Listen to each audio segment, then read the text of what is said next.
Coming up on the next episode.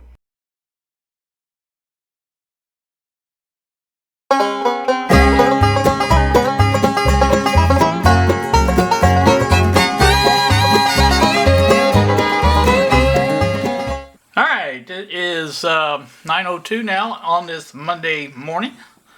I'm here at the bench once more. As you can see, I have nice 4 rows of RAM now that all match, thanks to, again, my generous benefactor. I still have yet to change out this card, but that will come next, and show you that just as soon as that happens, so stay tuned. Alright, well, the new card is in, as you can see here, and everything seems to be as it should be, so there's no sense in delaying. Might as well put the back on, or the side I should say, and go ahead and get this thing back in service. So let me do that, and then we'll do the next part of this, which is the new render test for this video, and we'll see what happens. So stay tuned for that. YouTube, here with you at 4:26 now, as you can see on the screen there. I have completed the render test, and I've done quite a few of these tests today, trying to figure out this hardware encoder on Shotcut. I think I've got it figured out. Couple of things that I was surprised by, but you know, I understand now that I think about them a little bit. One was the fact that it doesn't use regular H.264 codec, like I thought it would. It requires a Linux own version of that's called libx. I think H.264, maybe it's just libx264, or whatever it is. It's basically the same thing, but it's not a proprietary driver or codec, I guess is what I'd say. Pat up here in Canada said that maybe it was because I wasn't using the proprietary NVIDIA driver, which I'm pretty sure I'm not. In fact, I even tried to install it, and I didn't have any luck, and everything I've done in terminal to check that to see if it is installed says it's not. So apparently I'm just using the generic one that comes with Linux, and so you know, that's probably the reason why I'm not able to use it. But anyway, it's not a big deal. I think I did pretty good with it. Give you results here. This is the one I did the other day before I did all the changes. As you can see, 1740 is the time. That's with no hardware encoding. That's just using the CPU in the computer to do all the processing.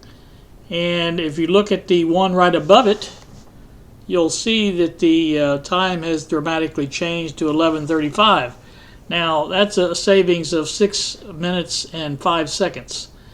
So, and you have to kind of remember this is a 21-minute video, and the second half of this video uses 3 cameras or 3 video tracks. A fourth one was incorporated to add text to it, and maybe an image or two or something like that. So you have, like I said, that's quite a large piece of software or video to encode. So that's why I wanted to use that one, was because it is large. Now I don't know what the raw video is, but you can see there also it rendered down on this the fastest one to 232.5 megabytes. Now that's not very big for a file that uses 10 minutes of 3 cameras and 10 minutes more of just a single camera. So you know, that's not bad. That's not bad at all. So I'm very happy with the way it rendered, and again, you can even see a little bit of a difference there in the render size of the one that didn't use the hardware encoder, 254.1 megabytes on that one. So, you know, I'm very pleased with the outcome of this.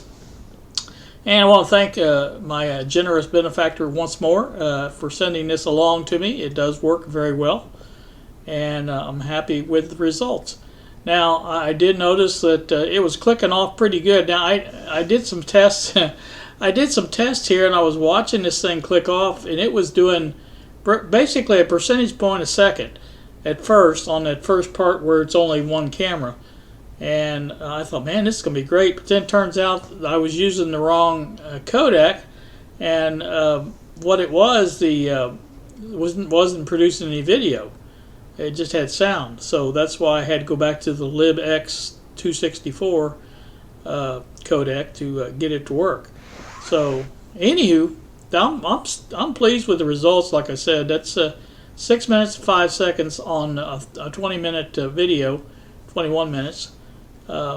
Pretty good savings. And again, you know, if you just figure, if you double that, just say a 42-minute video, you could roughly figure that's going to take 20 minutes, a little over 20 minutes to 22 minutes actually.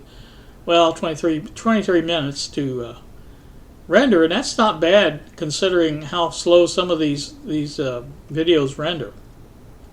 So again, I'm very pleased with how it's worked out, and so that's going to do this part of it. And like I say, I've got I don't know what it is about me wanting to move this cursor around, but I do this when I'm watching videos too. I'll sit there and move this cursor around, and I don't know why I do it. Instead of just turning the keyboard off and sitting it down there by the speaker, I'll just sit there and move that cursor around. So I don't know why I do that. Nervous habit, I guess. I don't know. But anyway, I'm going to go back into the shop and finish this video up. This will be posted Wednesday. Again, this is Monday. So I'll post this Wednesday, and I've got a couple more items to show you in the shop area, and I want to go over that real quick, and then we'll end this video. So, good Monday evening to you all, YouTube. It is 7:07 now in the PM. What you are looking at in front of you is the new box I built for the isolation transformer. Difficult to see, but it is in there, and it fits rather well. Now, I did have a slight problem at first. I did the first one right there. I think you can see that. It's slightly smaller than the one that actually worked. Reason being is these two areas here were too narrow. I thought it was wide enough down here to get the device in there, but it wasn't. It stuck out on top of this. That way it made this too tall, and that didn't work. So basically I need to come up with a use for this. I've got a couple of ideas about what I could use it for.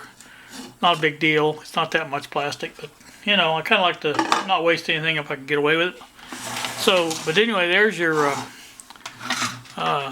look at that, and that's how it fits together. I got the ends, you know, all taken care of. It worked pretty good. So it's a heavy little sucker, I can tell you that. So, so that's that. Let me get that out of the way. We'll move on to the next item. All right, next item is the switch I put in for this signal generator. And I'll turn that on. You can see that comes on, and that's really all it comes on, because this comes on anytime you put power to it. You can turn it off, which I usually do, unless I'm going to use it for something.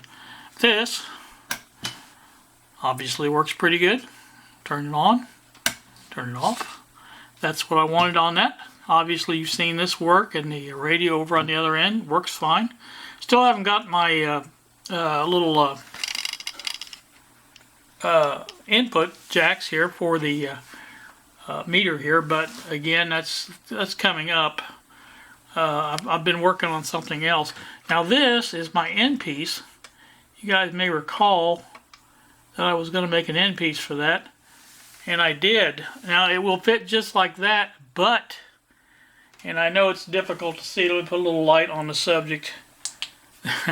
There's a gap right there. I don't know how well you can see that, but there is, I'm going to say half, 3/4 of an inch of a gap that I missed. I don't know how I did that. I thought I measured it. In fact, I know I measured it. I must have measured wrong, obviously. So I think I'm gonna print up another one of these. They're not that big, and I'm gonna use this for something else. You never can tell. I could get away with, you can pull that out, get that in there just about right, like that. And I could put a little addition in there. I could just leave it blank, because the screw will be right over here for that. And then the other screw on the end piece will go on the other part of it. There's also a what do you call it on it to hold it down to the bench top, and one in the back as well. But that worked out really nice, other than that problem with the, which was stupid on my part, I guess, but I really thought I had measured. Like I say, it's obviously there's where it needs to be. You can see, but that doesn't leave much down here, so I think I'll just remake that. I'm going to remeasure it, make sure I've got the correct measurement this time when I measure it. But again, that's what it's looking like, and like I say, I'm going to, as soon as I get that done, printed and everything like that, I'm going to paint it with my, you guys may recall I bought paints for this plastic parts a long time ago and never have used them, and I think what I want to do is try it out on this. I don't know how well you can tell, but I think you can tell very well because I've watched the videos. This looks like a different color than this, and this looks like a different color from this. These two look alike, but you know what it is the way this was up against the mat. In other words, the bottom of the print was on the bottom or on the mat, and when that happens, this has a flat look to it. Now these are on the top, and they have a more glossy look to them. And that's the only difference there. And probably what I'll do is just paint this one as well. And, you know, if this works out like I hope it will with the white ones, and then make them a little bit closer together. Of course, the one on the end there for the DMM needs to be painted as well. So I'll get that done eventually. But it's not a big deal. Obviously, that's something that's not on the top of my list. But at the same time, I do want to get it like it should be. So I think that's about it. Trying to think if there was something else. Maybe not. Oh, I did get one of my batteries charged. This one has been charged now. And let's turn this on and get a voltage. Let's see. Here we go. I think I'm on DC. Yeah, I'm on DC. Just get a reading real quick of this. There's our positive.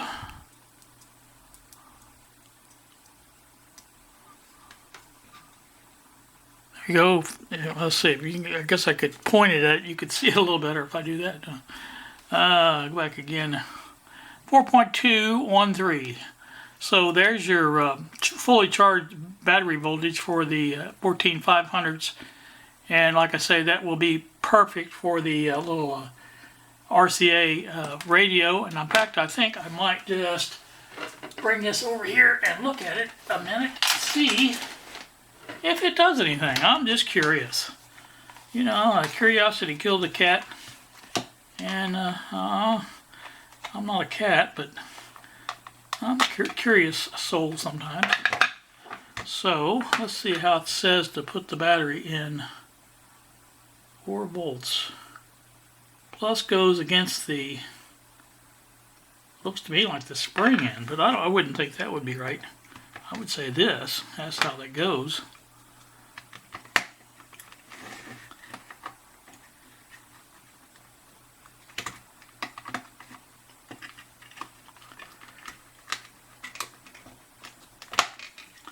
Much like that there. Let's see if we can turn it on here. Absolutely nothing coming out of it. So there you go. That's going to be our challenge, it looks like. Of course, now I don't know how well it's even connecting, because I don't even know if I've made contact with the correct things here or not. Doesn't even look like it, to tell you the truth. Just by looking at it, I'm going to say no, I didn't make good contact with it. Now it is. Try it one more time. Still absolutely nothing.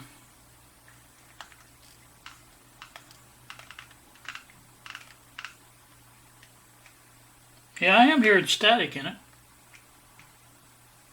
When you switch it on and off. That's interesting.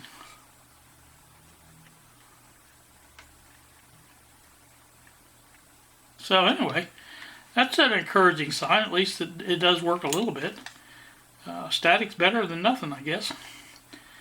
And again, I think I'm right with the connections there.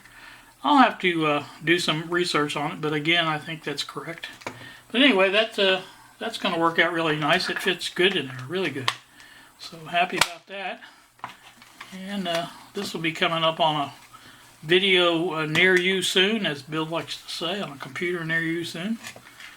So get that out of the way. Now, like I say, that's about it, I think. Or that's going to be about it.